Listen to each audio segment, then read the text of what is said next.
মদিনাতুল মুনাওয়ারা ফজর সালাত শেষে কোনো সাহাবী আজমাইন রাদিয়াল্লাহু আনহু স্বপ্ন দেখে থাকলে তা সবার সামনে ব্যক্ত করে থাকেন, কিন্তু বেশ কিছুদিন কেউ কিছু বলছে না বা জিজ্ঞেস করছে না রাসূলুল্লাহ সাল্লাল্লাহু আলাইহি ওয়াসাল্লামের নিকটে। তাই মুহাম্মদ সাল্লাল্লাহু আলাইহি ওয়াসাল্লাম নিজেই আজকে জিজ্ঞেস করলেন, অনেক দিন ধরে কেহ স্বপ্নের বিষয়ে কিছু বলছে না যে? অবশেষে মুহাম্মদ সাল্লাল্লাহু আলাইহি ওয়াসাল্লামকে উদ্দেশ্য করে জনৈক সাহাবী বলে উঠলেন যে, জি হুজুর, গতকাল রাতে আমি একটি অদ্ভুত স্বপ্ন দেখেছিলাম। রাসূল সাল্লাল্লাহু আলাইহি ওয়াসাল্লাম জিজ্ঞেস করলেন, কেমন সেই স্বপ্ন? সাহাবী বলতে শুরু করলেন, আমি দেখি যে একটি বাঘের তাড়া খেয়ে জীবন মরণ দৌড় দিচ্ছি, কিন্তু কোনো আশ্রয় খুঁজে পাচ্ছিলাম না। তারপর হঠাৎ একটি হালকা পাতলা গাছ সামনে পড়ে গেল। দৌড়ে কোনো মতে উঠে গেলাম সেই গাছে। গাছটি একটু হেলে গেল, আর ভয় পেয়ে নিচে দেখি একটি অন্ধকার গর্ত, আর সেই গর্তের মধ্যে ভয়ানক আজদাহা, লাল দুটি চোখ, হা করে জিহ্বাটা সে নাড়াচ্ছে। আর এদিকে বাঘটি হাঁপাতে হাঁপাতে এসে গাছের গোড়ায় সে বসে গেল। এমত অবস্থায় আবার একটু খেয়াল করে দেখি কানে কেমন যেন একটি শব্দ আসছিল। সেই শব্দকে লক্ষ্য করে যখন দেখি, আমি যে ডালে বসে আছি সেই ডাল একটি কালো ইঁদুর কেটে দিচ্ছে, আর যে ডালটি আমি ধরে আছি সে ডালটিও একটি সাদা ইঁদুর কেটে দিচ্ছে। ভয় আর হতাশায় যখন একটি দীর্ঘ নিঃশ্বাস নেয়ার জন্যে আমি উপরের দিকে আল্লাহ তাআলাকে স্মরণ করে হা করে দীর্ঘ নিঃশ্বাস ত্যাগ করলাম, তখন হঠাৎ মিষ্টি মধুর মতো যেন মধুই আমার মুখে এক ফোঁটা এসে পড়ে গেল। আর এতই সেটার স্বাদ, আমি গিলতে গিলতে এই যে পিছনের যত ভয়ানক অবস্থা সব কিছুই আমি ভুলে গেলাম।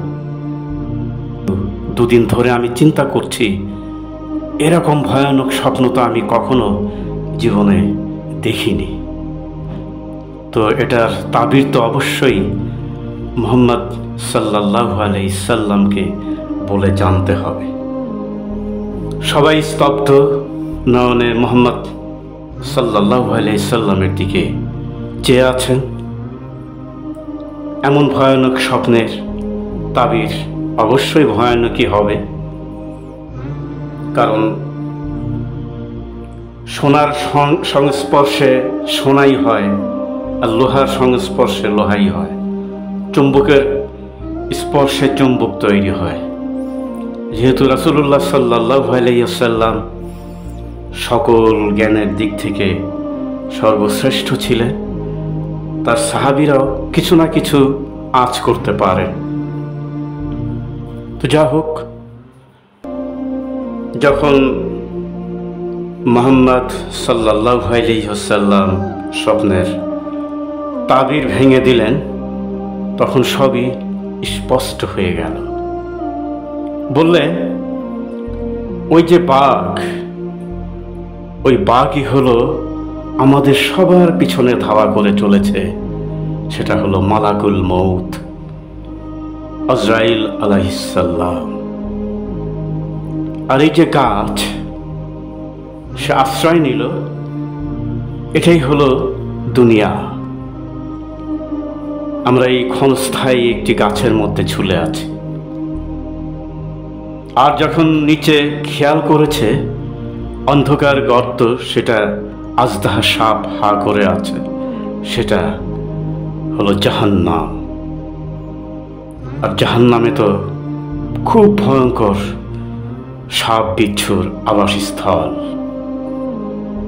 আর এই যে ডালে বসেছিল কালো একটি ইঁদুর কেটে দিচ্ছে, এটি হলো আমাদের জীবন থেকে এক একটি রাত পার হয়ে যাচ্ছে। আর যে ডালটি ধরে আছে সাদা ইঁদুর কেটে দিচ্ছে, সেটি হলো এক একটি দিন পার হয়ে যাচ্ছে আমাদের জীবনের খাতা থেকে। তারপর যখন সে দুঃখ কষ্ট আর হতাশায় আল্লাহকে স্মরণ করেছে, উপরে দীর্ঘ নিঃশ্বাস ছেড়ে হা করেছে, আর যেই অমৃতসর মধু তার মুখে পড়েছে এবং সে গিলছে আর সব কিছু ভুলে গিয়েছে, বিপদ আপদ, এই যে বাঘ আজদাহা দিন রাত চলে যাচ্ছে, ইঁদুরগুলো কেটে দিচ্ছে, সব নিমিষেই সে ভুলে গিয়েছে এই যে মধু তার মুখে পড়েছে, এটাই হলো দুনিয়ার মহব্বত, মায়া। এই মায়ার জালে সবাই আমরা বিভোর আছি, সব কিছু ভুলে সবাই দুনিয়ার পিছনে আমরা ছুটছি তো ছুটছি। এই হলো দুনিয়ার মহব্বত। আমরা এই মোহে পড়ে আজ গাফেল বেহুশ হয়ে আছি। ছোট্ট স্বপ্নের তাবির থেকে আমরা চরম কিছু শিক্ষা নিতে পারি। তাহলে প্রতিটি মুহূর্তে আমাদেরকে স্মরণ করতে হবে আমাদের পিছে মালাকুল মউত লেগে আছে। আমাদের এক একটি দিন পার হচ্ছে 24 ঘন্টায়, 12 ঘন্টা এবং 12 ঘন্টা, দিন এবং রাত। আর এই লিকলিকে গাছই হলো আমাদের এই ক্ষণস্থায়ী আবাসস্থল। যদি কর্ম ভালো হয় তো ভালো, জান্নাত। আর যদি কর্ম খারাপ হয় তাহলে অন্ধকার কবর, আজদাহা সাপের দংশন আমাদের খেতে হবে।